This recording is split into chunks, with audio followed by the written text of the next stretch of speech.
Chapter 1. The Girl with a Future. On the 1st of July, 1961, a baby girl was born at her family home in Sandringham, Norfolk. Her parents, Francis and Johnny Spencer, couldn't decide what to call her at first. They had 2 daughters already, and this time they really wanted a boy. Finally, they called her Diana. They didn't know that in the future the name Diana Spencer would be famous all over the world. They could not guess how popular she would be in her short but full life. The Spencers are a very old English family. They became rich a long time ago as sheep farmers, and the family goes back to King Charles II and King James II of England. They have been friends and helpers of the royal family for hundreds of years. The house they lived in then, Park House, was near the Queen's house at Sandringham. So Diana grew up almost next door to the royal family. Diana often visited them at Sandringham House when she was a little girl. The Queen's most important homes are at Buckingham Palace in London and Windsor Castle, just to the west of London. But she also spends time at Balmoral Castle in Scotland and at Sandringham House, which is in the east of England. Later, people called Diana a fairy tale princess, but her story was often a sad one too. Her parents had the son that they wanted so much in 1964. They called him Charles.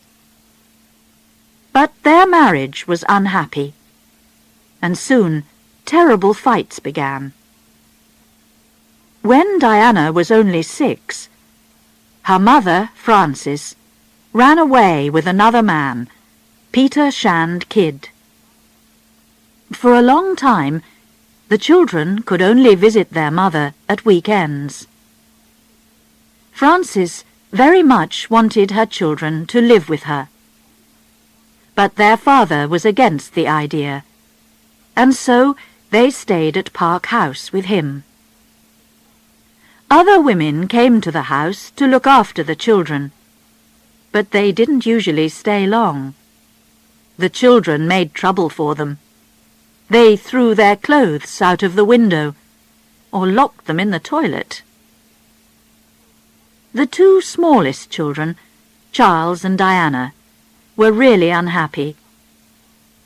Each night in bed, Charles cried for his mother, and Diana lay there alone, listening to him. She was too frightened of the dark house to get out of bed and go to him. But Diana and Charles were a loving brother and sister. As time went on, they often travelled by train together to visit their mother. Diana was always friendly with her 2 older sisters, Sarah and Jane, but they had different lives. Johnny Spencer tried to do his best for the 4 children, and at Christmas they could choose all the presents that they wanted. There were too many presents, and not enough hugs and kisses, they remembered later.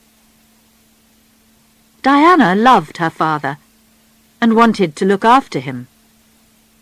She liked to help in the house, too, and to look after her animals. She had a cat, Marmalade, and a dog called Jill. Like a lot of English girls, Diana learned to ride a horse. But after she broke her arm in an accident, she was frightened and didn't want to ride again. Like the children in many rich or old families in England, the Spencer children went away to school. Diana went to Riddlesworth Hall School in 1970, when she was only 7. She lived there during the term and came home in the holidays. In 1974, she went on to her mother's old school, West Heath School in Kent, which was on the other side of London from Norfolk. Her sisters, Sarah and Jane, were also students there. By then, her mother wasn't living in London, but in Scotland. She and her husband Peter had a large farm on an island. It was a wild and beautiful place, and Diana had some lovely holidays there. In Diana's young life, everything was always changing, and she often felt alone. She was very sad when her grandmother, her father's mother, died in 1972. Her grandmother was a very kind woman. She looked after Diana a lot when her parents separated. Things changed even more in 1975, when her grandfather died too, and the Spencer family moved into the old family home at Althorp in Northamptonshire. Diana's father was now Earl Spencer. Diana became Lady Diana Spencer, and her brother Charles a Viscount. Later, he too became an Earl. Until then, Park House in Sandringham was the only home that Diana knew.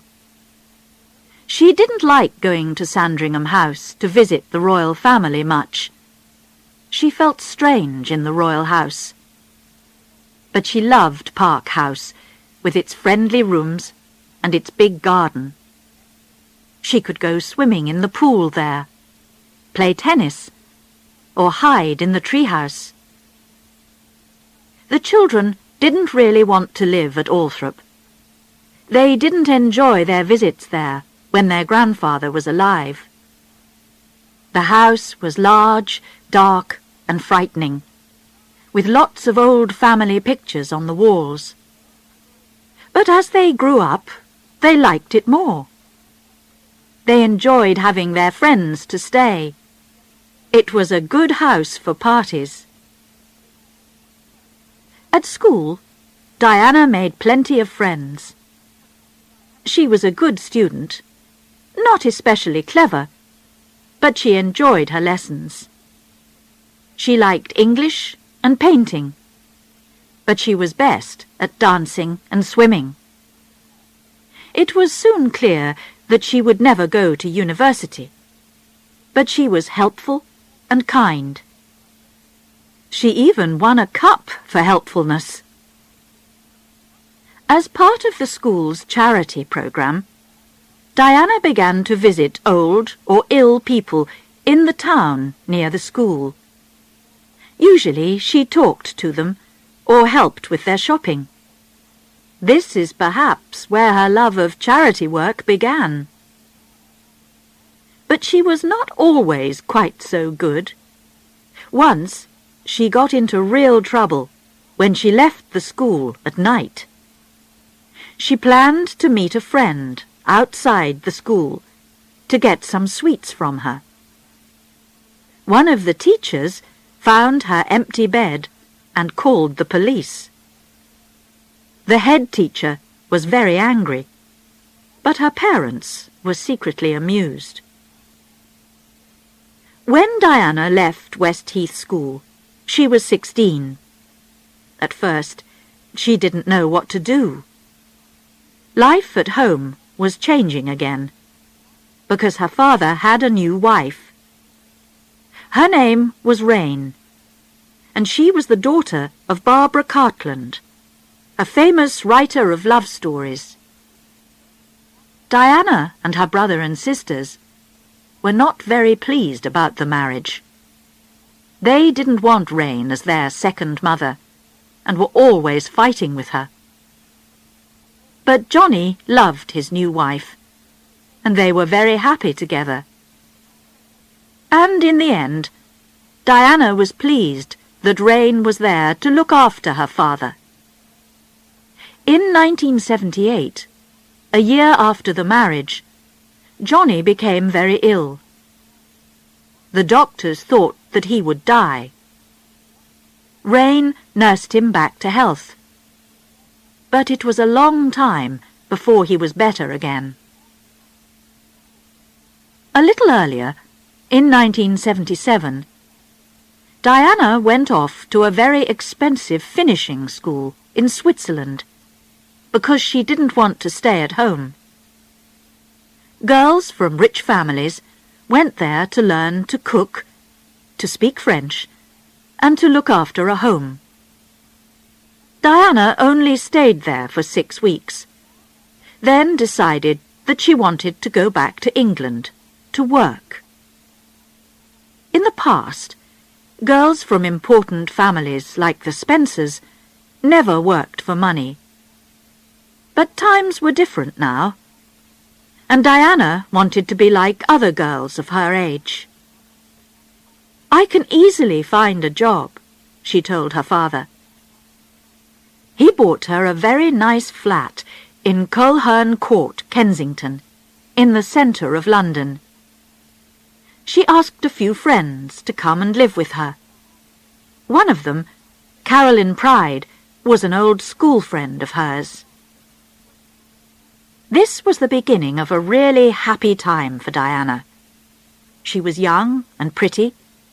She had good friends, both boyfriends and girlfriends, and a nice flat and a car. She was free to try and find her way in the world.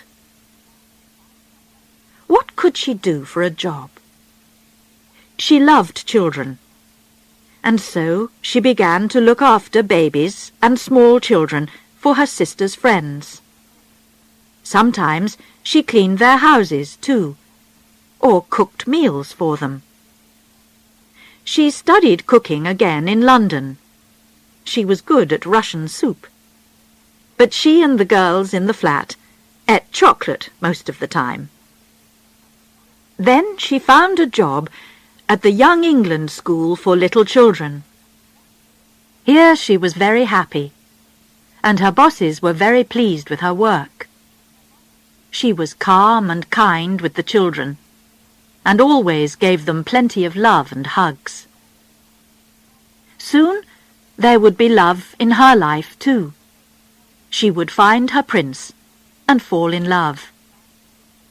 She would become the new Princess of Wales.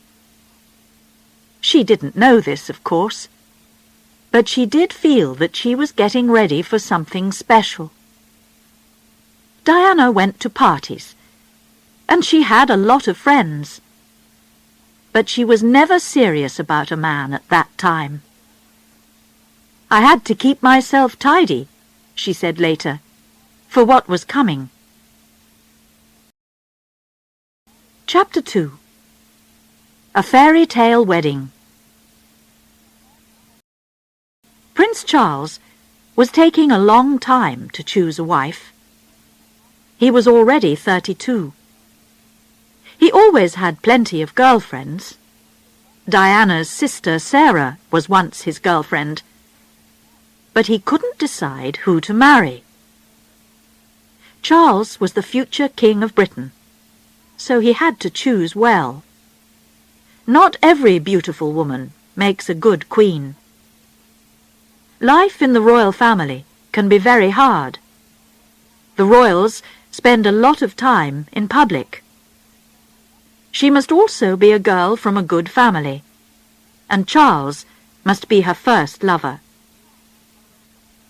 In February 1981, the news finally came out that Prince Charles was getting married to Lady Diana Spencer.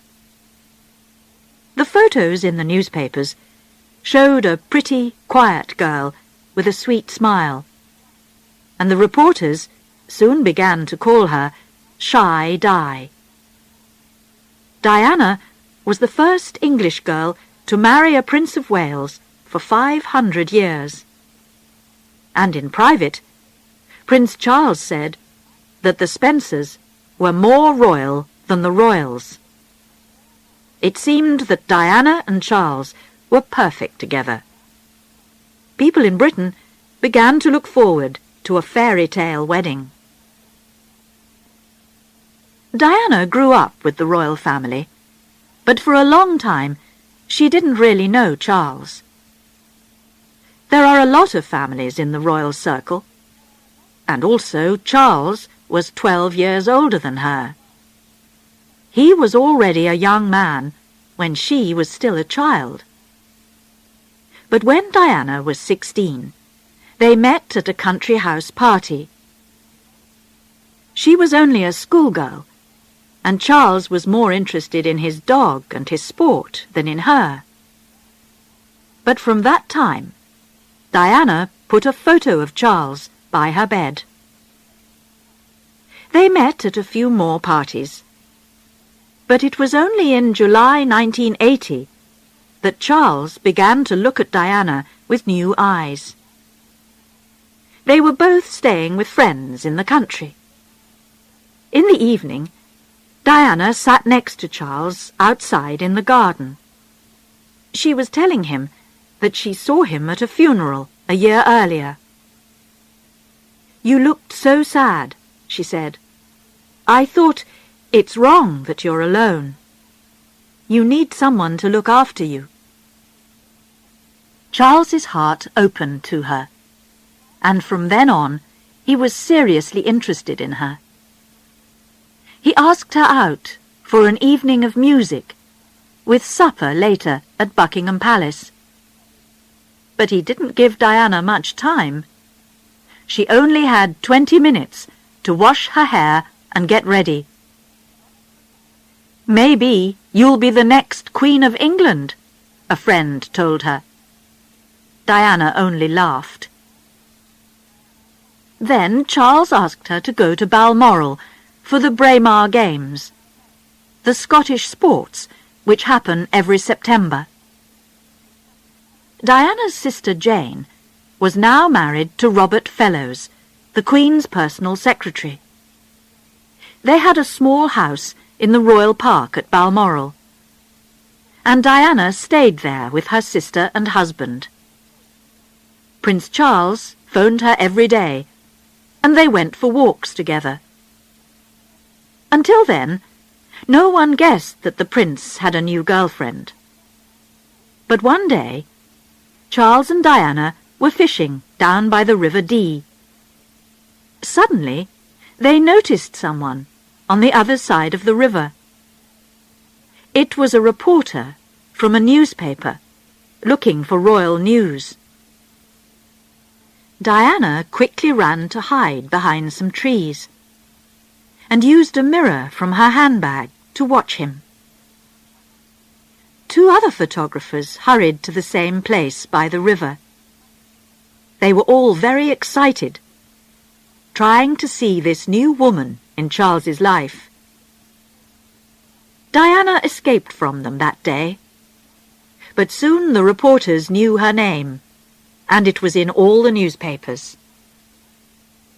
Now her life began to change.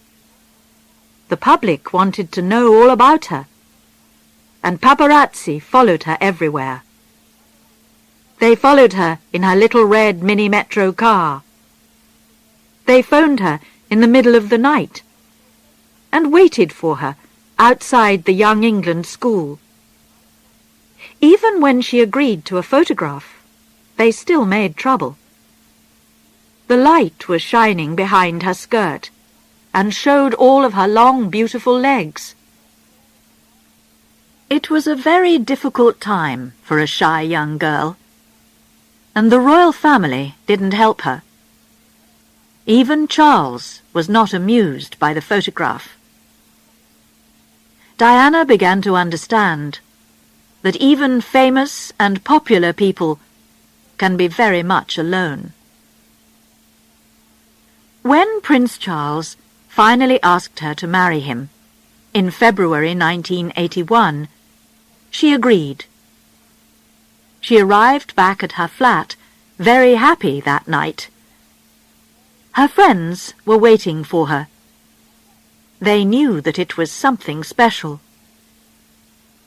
Diana said, "I've got news for you, but I must go to the toilet first." So they all knocked on the toilet door until she told them. "I'm going to marry Prince Charles," she called out, half laughing and half crying. He gave her a beautiful blue ring, and they were ready now for the photographs, the television recordings, and the public appearances. Several times they had to answer the question, "Are you in love?" "Of course," answered Diana. But Charles was not so sure. His answer always seemed to be, "Yes, but what does that mean?" To the public, it was real love. It was exciting news for Britain. Here was a fairy tale prince and princess, bringing new colour and life into the royal family. Diana now moved into Clarence House, the Queen Mother's home, and was safer there from the reporters. Everyone was getting ready for the wedding. Over 10,000 presents arrived for Charles and Diana. She chose a young husband and wife, David and Elizabeth Emmanuel, to make her wedding dress. "She made coffee for us," they remembered. Here was the future Princess of Wales, and we were students not so long ago. It was quite a surprise. But not everything was perfect. At the centre of the fairy tale, there was a black shadow. When Charles asked Diana to marry him, something strange happened. She suddenly felt, deep inside, that she would never be queen. She also knew that she would have a difficult job as Charles's wife. This did not stop her. But just before the wedding, she became seriously worried. She suddenly understood that Charles's old girlfriend, Camilla Parker Bowles, was still very important to him. Diana found a present from Charles to Camilla, and he often telephoned her. Did Charles really love her, or was he still in love with Camilla? And Diana was no longer free. The happy days in her flat with her friends, and at work with the little children, were all gone. The royal machine frightened her. There were so many royal rules, and Buckingham Palace was a dead place to her. No one welcomed her when she arrived at Clarence House, and no one told her how to do things. She still tried to enjoy herself. She escaped to Australia for a quiet holiday with her mother, where none of the paparazzi could find them. Back at Clarence House, she wanted to go on with her dancing, and so she asked her old teacher to come and work with her. But she knew that soon nothing would be the same. During one of her last lessons, she said, "In 12 days' time, I shall no longer be me." She got thinner, and she even wanted to stop the wedding. Her sisters told her to go on. "Bad luck. You've got to do it. Your face is on the tea towels now," they said. So On the 29th of July, 1981, Prince Charles married Lady Diana Spencer in St. Paul's Cathedral, London. It was a great day for England. More than 1 million people were out on the streets in the morning to wave as she went by. In Britain, everything stopped as people switched on the television. In many houses, there were little parties, as families, friends, and neighbours all sat down together to enjoy themselves. Diana arrived at St. Paul's with her father. The church was full of important people from all over the world. Not only was the British royal family there, but there were other kings and queens from Europe. There was beautiful music, and the church was full of flowers. Diana looked wonderful in her long wedding dress, which was almost white, with the skirt very long at the back. With flowers in her hands, and her heart full of hope, she agreed to marry Charles. "I will," she said. Charles put the wedding ring on her finger. It was made of Welsh gold. This gold was a present to the royal family about 50 years earlier, and Diana's ring was made of the very last piece. Charles and Diana were now husband and wife. They promised to stay together all their lives. The crowds who were shouting, "Lady Di! Lady Di!" now changed the words to "Princess Di! Princess Di!" They went back to Buckingham Palace, where Charles kissed his new wife in public. Then they left for their wedding holiday. First at a house called Broadlands, then on the royal ship Britannia. Diana was suddenly the world's favourite woman. Her face really was on the tea towels, and on cups, glasses, spoons, and all kinds of things that people bought at the time of the royal wedding. They wanted something to record and remember that special day, the most important royal day since Elizabeth became Queen in June 1953. In some ways, Queen Elizabeth was still part of a picture which was painted by the famous Queen Victoria over 100 years before. In this picture, the royal family is a good Christian family. They show a polite face in public and keep all their problems secret. Royal children must learn that their country comes first and their personal life second. Sadly, this can also give us a royal family which seems cold and far away. Queen Elizabeth did try to make the royal family more modern. Once, most royal children studied at home, but her son, Prince Charles, went away to school and university. In the 1960s, television cameras recorded her home and her family life for the first time, so that people began to know the royal family a little bit better. But in the end, it was not enough for modern times. So could the fairy tale marriage possibly have a happy ending? Did Charles really love Diana when he married her? He probably tried to do his best at the time, but it was difficult for him too. In the past, kings and princes married to make the royal family stronger and to have children. Now, Charles had to find the right wife for the royal family and marry for love. Could Diana be the perfect royal wife when she was also a modern girl.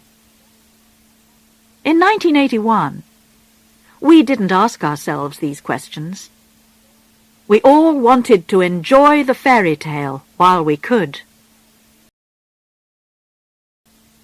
Chapter 3. The Young Princess.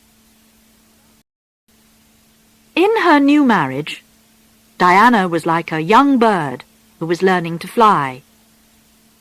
At school, she was too shy to speak in public. Now she was making public appearances all the time as one of the royal family. One of her first public visits was in May, just before she got married. This was to Tetbury, a town near Prince Charles's new country home at Highgrove in Gloucestershire. Crowds of people came out to see Diana. Dressed in a red suit, she walked through the streets and smiled shyly as they gave her bunches of flowers. It took some time before she wasn't frightened of these public appearances. On one of the first that she made with Prince Charles, he told her to walk over to the waiting crowds. "Talk to them," he told her. "I can't. I just can't," she said. But she had to, and after that, she found it became easier and easier. She was very natural, and everyone liked that. People began to feel that they could talk to her about their problems. She was quickly becoming one of the most popular women in the world. Soon, she was more popular than Charles.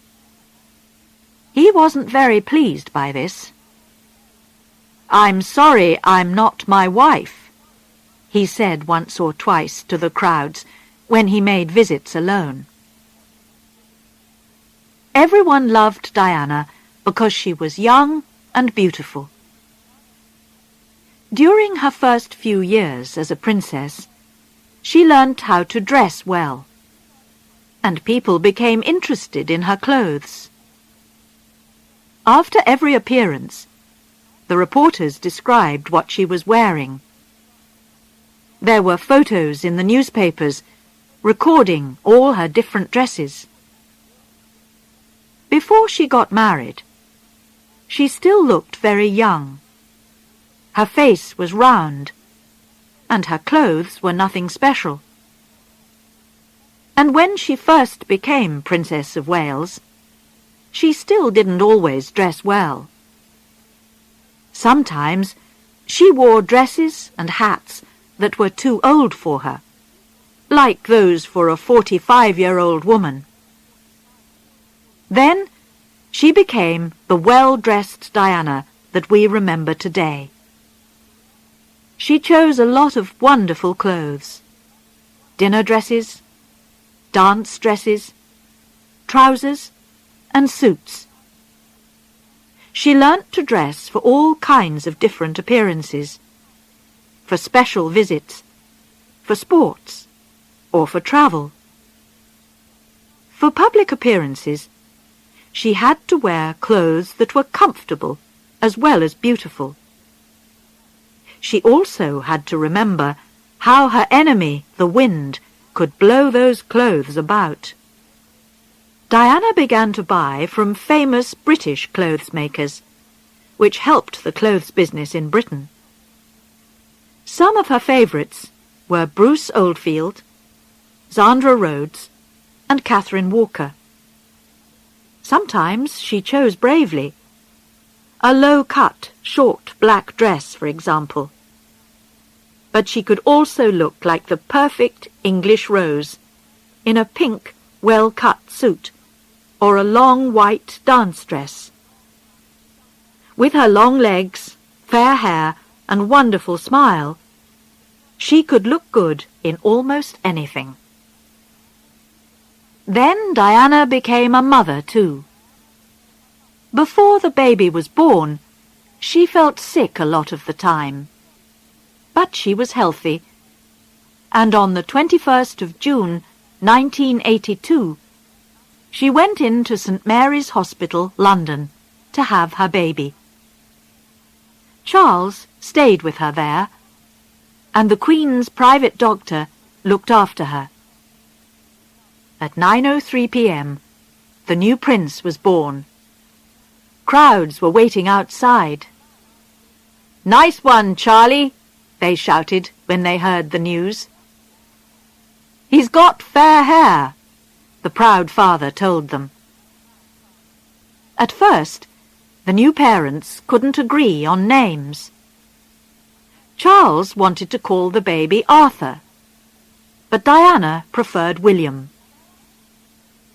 On the 3rd of August, in the music room at Buckingham Palace, they gave their son the names William, Arthur, Philip, Louis. Diana's first big public visit was to Australia, New Zealand, and Canada, early in 1983. Usually, royal babies and small children stayed at home when their parents went to other countries. When Prince Charles was only a little boy, for example, his mother, Queen Elizabeth, went away for several months. And when they finally met again, she only shook his hand. Diana was a different kind of mother. She wanted to keep her children with her, and to give them plenty of love. She wasn't afraid to hug and kiss them in public. So Charles and Diana took baby William with them.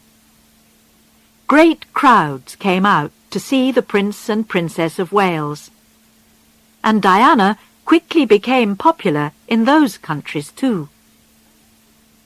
She was always ready to do what people liked best. On her first visit to Wales, she spoke in Welsh. Then, in New Zealand, she met a Maori woman and touched noses to say hello in the local way. Soon, another baby was coming. And on the 15th of September, 1984, Prince Harry was born. When the family was in London, they lived in a large flat at Kensington Palace. It had 4 sitting rooms, a dining room, and 4 bedrooms. Diana chose all the colours and the furniture, and tried to make it a real family home. Here she looked after her boys. She often played with them, and helped them with their early lessons. But it was important that they met other children too. Charles wanted William and Harry to study at home with a private teacher, but Diana didn't agree. So, in September 1985, William went to his first school. In 1987, he went on to Wetherby School. On his first day, she took him there, just like any other mother, and together they met his new teacher. Diana was now a busy princess, wife, and mother. But she was beginning to work with charities now too, which quickly became one of the most important things in her life. In 1982, the newspapers reported that Diana was now working with 5 charities. By the time that she was 24, she was working with 18. She began to visit people in hospital. She wasn't afraid to meet people who were dying. And she began to meet people with terrible illnesses like AIDS. A lot of people were frightened that you could catch AIDS by touching someone. Diana held the hand of a man with AIDS to show that this wasn't true. The photographs of this helped people with AIDS a lot. She worked hard, but she still wanted to have a good time, too. She practiced a special dance, secretly, with the famous dancer Wayne Sleep. Then, one night at the theatre, she suddenly went up to the front to dance with Wayne. She wanted to surprise Prince Charles. The newspapers were full of it the next day. Only Prince Charles was not so pleased. In private, he told her that it was not the right thing for a princess to do. Diana now had a new friend in the royal family. This was Sarah Ferguson, or Fergie, who married Prince Andrew, Charles's younger brother, in 1986. She was a girl with a warm heart, but she wasn't always sensible. One night, just before they got married, Prince Andrew was having a men-only party. Fergie and Diana dressed up as policewomen to try and get in. Again, the royal family were not pleased with Diana. She was becoming too wild. Few people knew that at this time Diana was not happy. She seemed to have the perfect life, but inside she was in trouble. She was helping other people, but she needed help herself. She was popular, a great favorite of the people, and reporters photographed her everywhere. But in private, she was alone with her troubles. Chapter 4. The Woman Inside. In November 1982, the palace told the world that Diana was in the best of health. She did not have an eating illness, as some of the newspapers were saying. Diana began to look too thin even before she got married. People thought that she was just tired or growing up. But in fact, Diana was getting ill. She ate too much, then made herself sick. She ate large meals out of the refrigerator late at night. She ate cakes and chocolate, and was sometimes sick several times a day. At first, she looked thin because she kept no food down inside her. But in the end, she learnt to hide her illness so that she looked fine.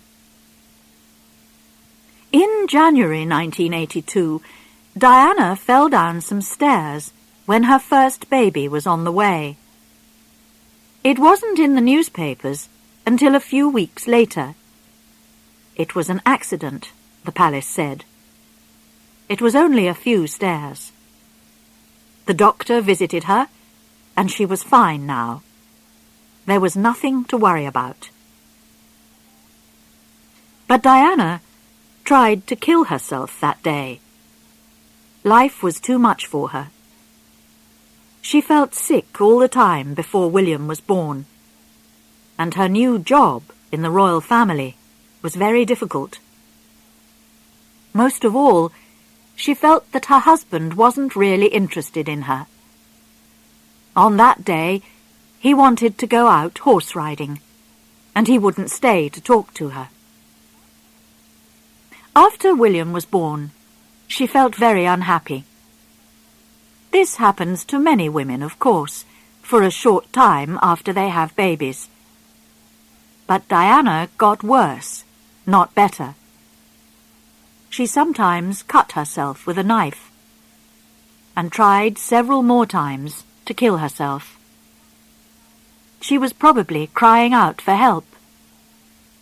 Outside, she was still the perfect Princess of Wales. But inside, she was hurting. Before Prince Harry was born, the hospital told Diana that the baby was a boy. She didn't tell Charles. He really wanted a girl. When he first saw their new son, he told her this. Suddenly, Diana felt that this was the end of their marriage. "Something inside me died," she told her friends later. She married for love, but perhaps Charles didn't. Did his family push him into the marriage? His real love, Camilla Parker Bowles, was already married, and he had to marry someone. Perhaps he chose Diana only because she would be the right sort of royal wife and mother. Charles was still seeing Camilla when he was married to Diana. On their wedding holiday, Diana saw that Charles still kept photos of Camilla in his pocket.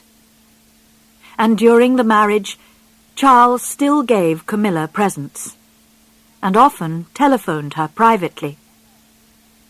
The mother of Camilla's grandmother also had a royal lover, King Edward VII. Camilla, it seemed, was repeating the family story. But Charles and Camilla were friends as well as lovers. They were the same age, and they were interested in the same things, like horses and the country. Many women did not find Charles an easy man, but Camilla seemed to understand him well. Earlier, a lot of his girlfriends got tired of him. He could be warm one day and cold the next. He spent time with them, then disappeared for a long time. Even Camilla stopped waiting for him when she was young. She married another man, Andrew Parker Bowles. Charles and Diana were different ages, and they liked different things. He wanted to read books on their wedding holiday. Diana wanted to enjoy the sun and the sea. He wanted to talk about serious ideas when she wanted to give everything to their new love.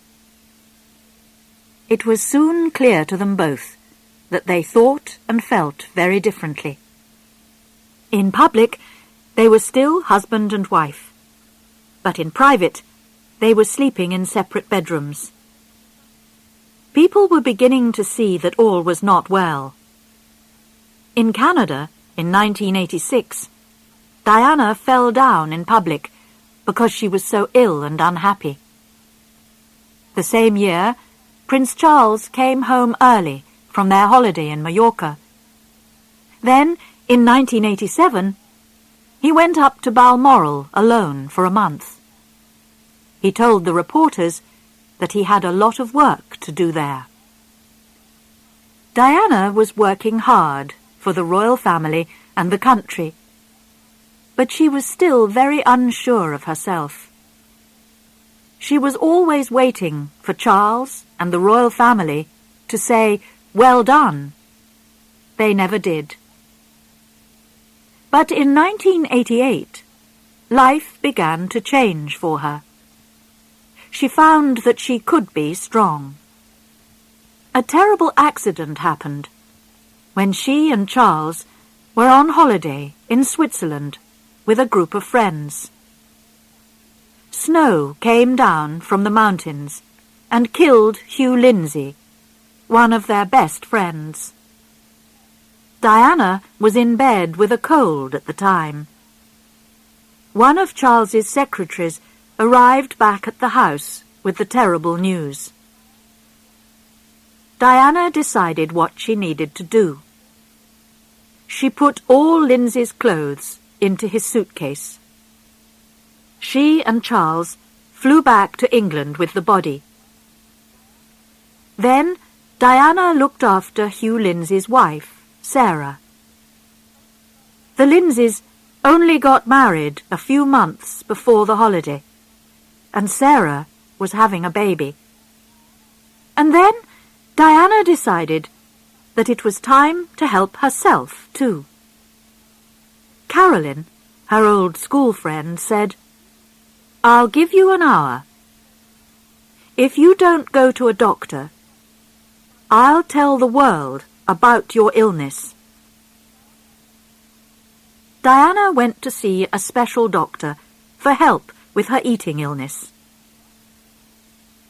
"How many times have you tried to kill yourself?" he asked her at once. 4 or 5 times, she said. She was very surprised that he seemed to know all about her so quickly. In 6 months' time, he told her, she could be a new person. He visited her every week, and she began to read books about the illness and to understand herself better. In 6 months, she was a new person, and she was almost better. It was the beginning of a new way of life for her. She had to help herself. Charles wouldn't help her. He didn't love her as she wanted, and he never would.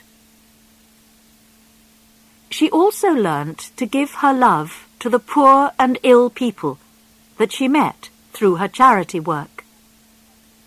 She had a special touch. When she visited people in hospital, a hug or a kiss from Diana seemed to help them greatly.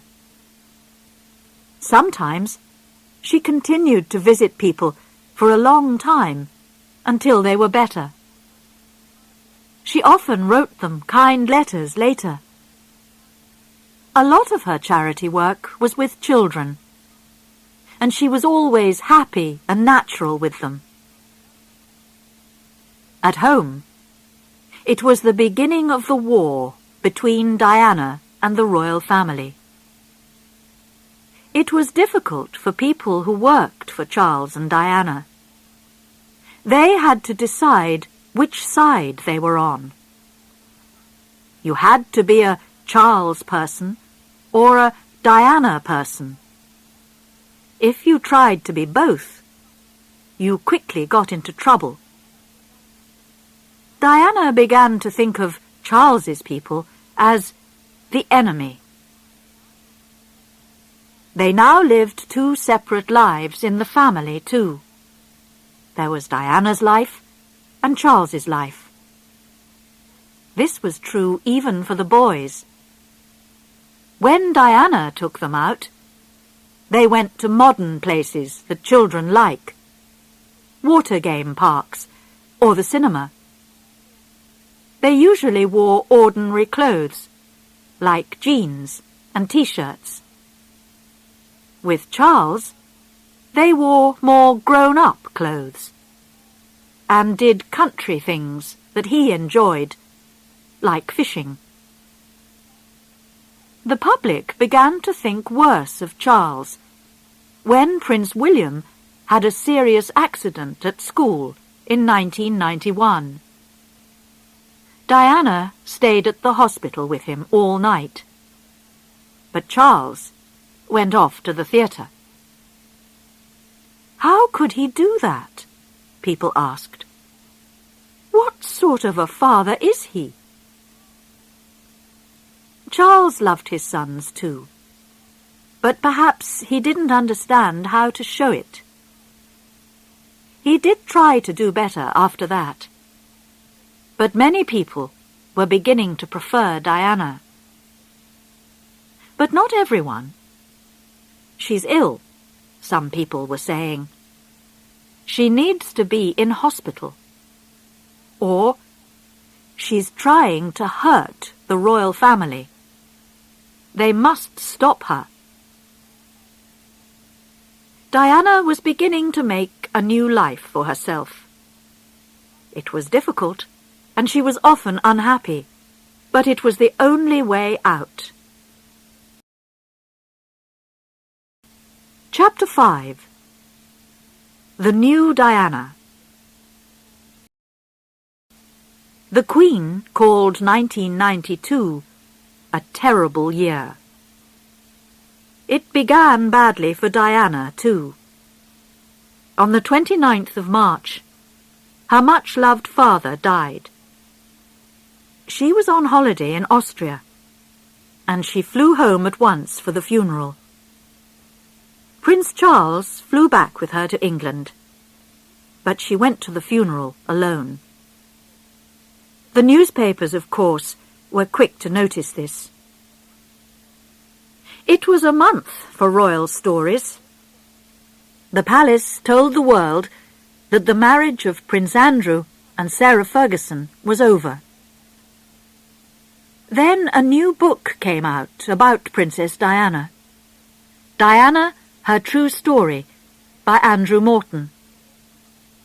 The book talked about Diana's eating illness and about how unhappy she was with Prince Charles and the royal family. It also talked about Prince Charles and Camilla Parker Bowles. At first, everyone was very surprised. Could it all be true? In the end, people realized that most of it was Diana's real story. But there was another surprise coming for her, and an unpleasant one. Diana was beginning, secretly, to look for a new love in her life. She had to be very careful, because she and Charles were still married. The world would not think well of a royal mother with other lovers. Then suddenly, recordings of secret phone calls between Diana and James Gilby came out. Gilby was an old friend of Diana's. But here they were talking as lovers. Someone recorded the conversations, the newspapers said, 2 years earlier. In them, Gilby uses a special name for Diana, Squidgy. He asks Diana to kiss him down the phone and says, "Oh, Squidgy, I love you, love you, love you." Another lover was James Hewitt, the man who taught Diana to ride again.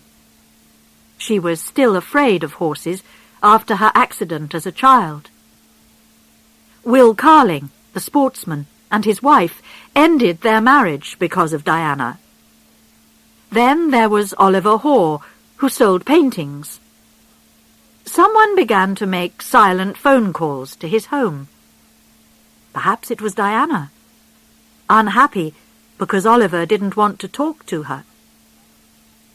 We will probably never know everything about her life at this time, but it's clear that she was seeing other men. Then, in 1993, recordings of phone conversations between Charles and Camilla appeared, and everyone now knew for sure that they were lovers. Charles was very unhappy about this, and at first promised to live alone without women.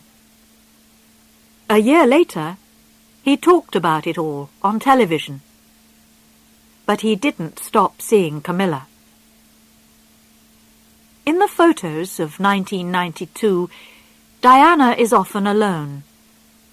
In one, she is sitting in front of the Taj Mahal in India. She is smiling, but she looks very small and alone in front of the big white building. In November 1992, Charles and Diana did make a visit together to Korea, but they were clearly unhappy. Finally, in December, they told the public that they were separating. Prince Charles would stay at Highgrove, and Diana would live alone at Kensington Palace. The children would spend time with both of their parents. The Queen's family was in trouble all around her. Just to finish the terrible story of 1992, there was a serious fire at Windsor Castle, the Queen's favourite home. Everyone there, the Queen too, worked hard to put it out. But the castle and the royal family would never be the same again. Diana's private rooms at Kensington Palace were full of photos of William and Harry. "They mean everything to me," she said. But now she couldn't be with them so much. A lot of the time they were at school or with their father. She even had to eat her Christmas dinner alone, while William and Harry spent Christmas Day with their father and grandmother. But she was doing her best to help her sons for their future as royal princes, and William perhaps as the future King of England. She decided that they needed to understand some of the country's problems. She took them to visit sick people in hospitals. But she also took them out secretly to see some of the dark and unpleasant places where homeless people spend the night. In 1995, William went to Eton, one of the top schools in the country. But he didn't forget the other side of life that Diana showed him. He later gave Diana the idea of selling a lot of her dresses for charity. Diana's new life had good times in it too. She had plenty of friends. Many of them were famous, and some of them were film stars or pop stars. She was friendly with the pop stars Elton John and George Michael, and with Terence Stamp and Richard Attenborough, the film stars. She knew Luciano Pavarotti, the Italian singer, and others from the music and film world, like Michael Jackson, Paul and Linda McCartney, and Liza Minnelli. She often had lunch with friends. An Italian restaurant, San Lorenzo, in Kensington, was her favourite for a long time. She still loved dancing and pop music, and she went swimming or running every day to keep in good shape. Diana was very serious about her health now. But she couldn't escape from the paparazzi. Everywhere she went, they tried to take photographs of her. Sometimes they took photos secretly. You could get a lot of money for a new photo of Diana. Suddenly, it was all too much for her. In December 1993, she told the world that she wanted to live quietly. She would stop most of her work for charities. She needed time for her children and for her private life. It was not for long. She soon came back, because she wanted to get on with her work and be a mother to the world, as one newspaper wrote. And the story of Diana and Charles was not over yet. In November 1995, she recorded her famous appearance on television. She talked openly to reporter Martin Bashir about her life in the royal family, and she was clearly hurt and angry about the past. There were 3 in this marriage, she said about Charles and Camilla, and 3, as she told us, is a crowd. But she also talked about her future. I don't think many people will want me to be queen, because I do things differently, because I don't go by a rule book. She worked, she said, from the heart, not the head. But she wanted to be queen of people's hearts. These were words which the world never forgot. A lot of people that she helped will never forget her either. One of her favourite charities was Centrepoint, which looks after homeless people. Vincent Seabrook, a man of 27, now working as a private guard, remembers her well. He was living homeless on the streets when Diana came past and stopped to talk to him. She got me something to eat and drink, listened to me, and gave me the number for Centrepoint, he said. She wasn't frightened of illness, or of people who had serious problems with their bodies. She was ready with a hug or a kiss for everyone. A man who couldn't see wanted to know what Diana was like. "Is it all right if I touch your face?" he asked. "Of course you can," she said. He moved his hands over her eyes, nose, and mouth, until he could see a picture of her in his head. "You're very pretty," he said. When someone was in trouble, she tried to help them.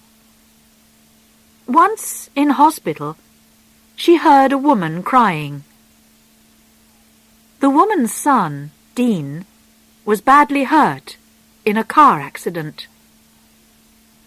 Diana sat with the young man that night and visited him again later.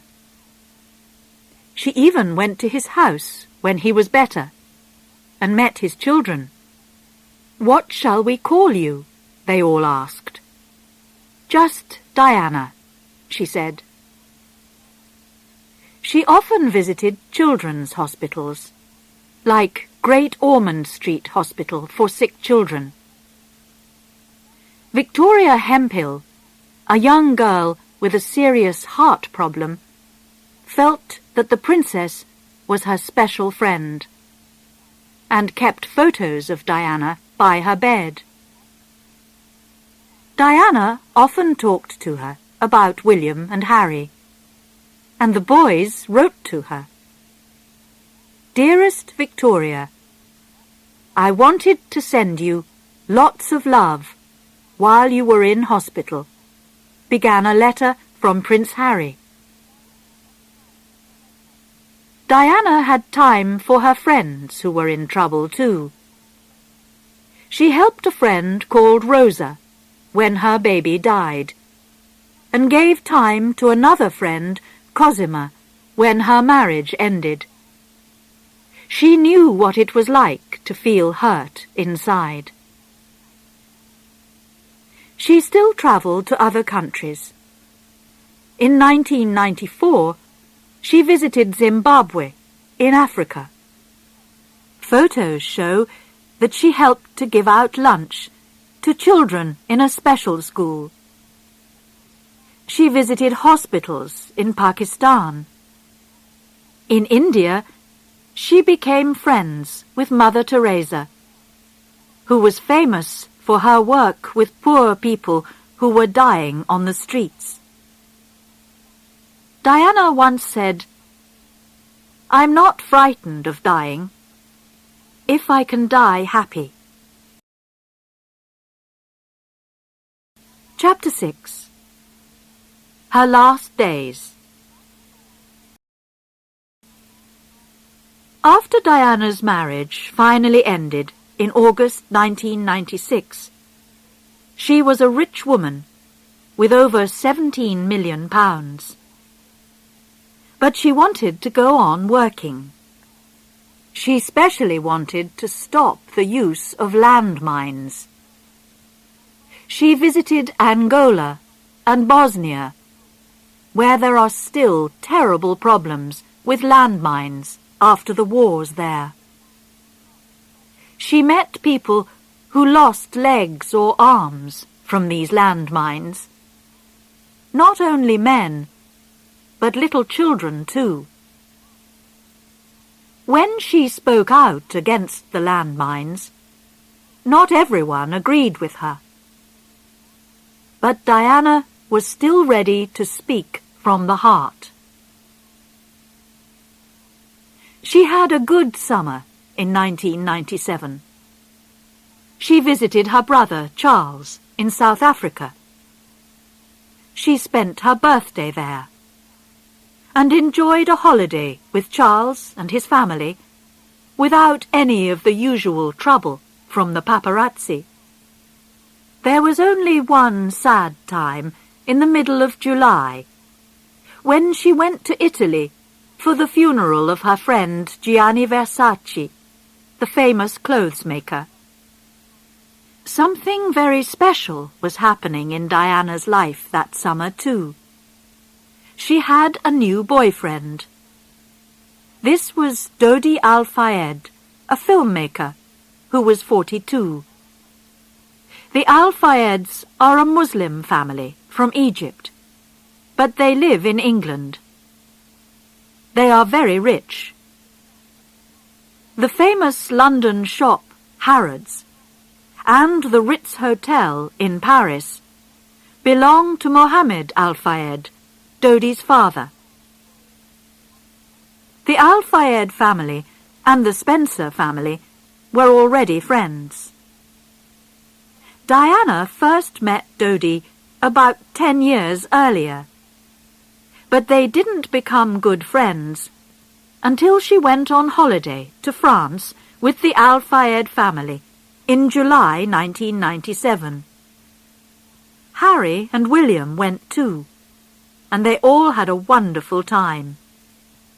It was the best holiday for years, Diana said later. And soon, Diana and Dodi became more than friends. They fell in love. They went away on holiday again at the end of that month, but they were alone together this time. They visited Corsica and Sardinia in the Al-Fayed's private boat. The paparazzi soon knew that they were lovers. And then, of course, they all wanted to get pictures and stories of Diana and Dodi. The man who took the first photos of their kisses sold the pictures for $1 million. On the 21st of August, Diana flew back to France again to start a third holiday with Dodi. By now, they were deeply in love. He gave her presents, and it's possible that they planned to get married. Dodi was married before, and had a lot of girlfriends after that. But he was very serious about Diana. This third holiday ended suddenly because of the paparazzi.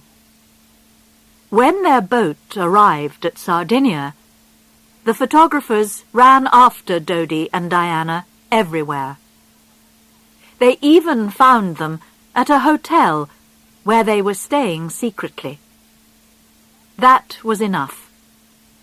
The lovers decided to leave at once for Paris. They arrived on Saturday the 30th of August. Dodi had a small home in Paris, which they tried to use secretly. During the afternoon, Dodi went out to get a very expensive ring, which he was buying as a present for Diana. It was a ring that she would never wear. The paparazzi knew Diana and Dodi were now in Paris and were following them again. They planned to eat dinner at a restaurant in the city centre, but decided that it wasn't safe there. They went on to the Ritz, the hotel which belongs to Dodi's father. When they arrived at the Ritz, there were already about 40 paparazzi waiting for them. At last, just after midnight, they left the hotel by the back door to go back to Dodi's house. They were trying to escape and sent off another car from the front. But some of the paparazzi saw Diana and Dodi as they drove off in their special Mercedes car with their driver and bodyguard. "You won't catch me," said the driver, Henri Paul, as he drove faster and faster. So did the paparazzi, some in cars and several on very fast bikes. There were cameras and lights everywhere as they tried to photograph Diana's car. When the road came to the River Seine, it went underground. The car was now travelling very fast, perhaps at over 160 kilometres an hour. It hit a wall. The crash killed Dodi and the driver at once. The bodyguard, Trevor Rees-Jones, was still alive. So was Diana, but she was very badly hurt. It took more than an hour before they could get her out of the crashed car. They took her to hospital, where doctors tried to save her life. But it was no good. She died at about 4 o'clock in the morning. Soon telephones were ringing in Britain as people heard the news and phoned to tell their friends and families. Some heard it on the television or radio at the end of a long night's work, and it seemed that it couldn't possibly be true. At Balmoral, Prince Charles woke his sons William and Harry to tell them the terrible news. That afternoon, Charles left Scotland by plane with Diana's 2 sisters, Sarah and Jane. They flew to Paris together to bring her body home. During the week, newspapers, television and radio were full of Diana's sad story. People cried and left bunches of flowers for her. By the middle of the first day, there were over 1,000 bunches outside Kensington Palace. By the end of the week, it was like a sea of flowers there. With the flowers, there were cards and letters. To our sweet princess, thank you for the love you showed us all. Queen of Hearts and Princess of Love were words that came up again and again. We'll never forget you, the letters said. And during that week, the mystery about the car crash was growing. When Trevor Rees-Jones, the bodyguard, finally woke up in hospital, he couldn't remember the accident. We now know that the driver, Henri Paul, had too much to drink that evening, far too much. But the paparazzi were driving too fast and too near, and the photographer's lights were too bright. Did they make it happen too? And was there a second car in the crash? Some people even thought that it was murder. This was probably just a wild story. But there was still a mystery about the crash. Diana's funeral was on Saturday the 6th of September, 1997, 1 week after she died. On Friday night, thousands of people went to London. They stayed out all night, waiting for the morning, when her body would travel from Kensington Palace to Westminster Abbey. Kensington Palace gardens were beautiful. It was a warm night, and there were flowers by every tree. People of all ages sat quietly together in little groups, remembering Diana. Her funeral, like her wedding, brought famous people together from all over the world. Some were heads of governments, and others were her friends. Many were famous names from the worlds of film and music. All the royal family was there. Princes Charles, William, and Harry walked behind Diana's body as it went into the church. Her sons gave her white flowers with a card that just said, "Mummy." In Hyde Park, crowds of thousands watched the funeral on a big screen. Many cried as they listened to the words and heard some of Diana's favourite music. Earlier that summer, Diana looked after her friend Elton John at Gianni Versace's funeral. Now, he sang at her funeral. It was a song that he once wrote about the film star Marilyn Monroe. Marilyn and Diana were both 36 when they died. Elton changed the words for Diana. "Goodbye, England's rose," he sang.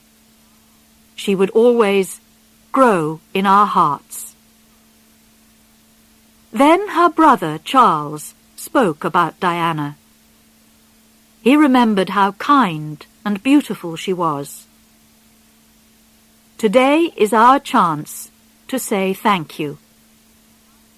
We want you to know that life without you is very, very difficult." He was very angry with the paparazzi who gave her such a hard time, and he promised to try and help her sons in their future life. The funeral car took Diana's body to the Spencer family home at Althorp in Northamptonshire. People threw flowers in front of the car as it went past. At first, her family planned to bring her to the local church at Althorp, but then they decided against this. Thousands of visitors could make life too difficult for the small village.